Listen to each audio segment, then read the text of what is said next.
Pinaghiwa-hiwa at saka kinain ng isang 12 anyos na batang babae na itatago natin sa pangalang Valeria ang karne ng tao sa isang kilalang kasong cannibalism sa Russia.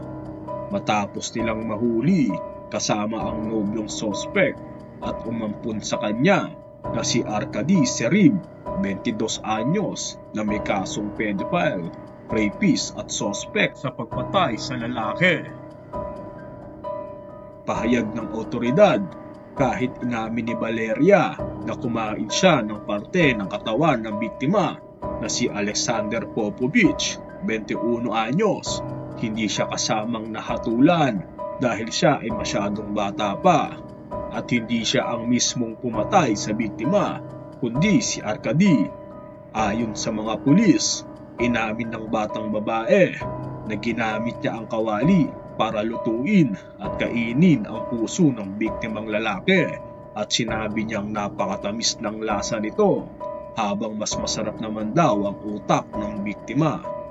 Bagaman naroon siya noong pinatay ang lalaki, siya ay pinalaya at pinadala sa isang orphanage at isang pampublikong paaralan sa Krasnodar region upang magsimula ng bagong buhay.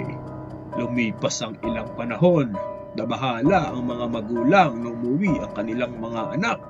Nang may mga nakakatakot na kwento, sinabi si Valeria sa kanyang mga kaklase sa paaralan. Dahil sa revelasyon ng batang babae, ay nag-iwan sa ilang bata ng takot nang pumasok sa klase. Kaya naman humingi na ng tulong ang mga magulang na tanggalin si Valeria at ilipat na ng lugar.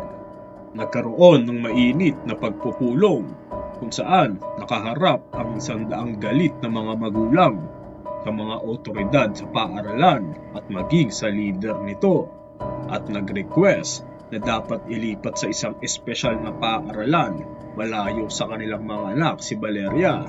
Bago mamatay ang suspect na si Serib, ay naikwento nito ang nakakadiring mga gawain kabilang ang pagkuha ng mata ng biktima at pagkain ito kasama ang batang si Valeria. Ang kaso ay nagtapos nang makita ang suspect na si Serib na patay sa kanyang selda ayon sa investigasyon. Ang ina ng pinatay na lalaki ay nagpahayag ng pagpapasalamat sa otoridad dahil sa mabilisang pagdakip sa mga sospek na pumatay sa kanyang anak. Dagdag pa niya, hindi makatao ang ginawa ng dalawang ito, kundi masahol pa sa hayop. Ngunit sa hindi inaasahang pangyayari, nabalita ang nahulog sa mataas na gusali ang batang si Valeria 2 buwan bago magdiwang ng ika-18 kaarawan.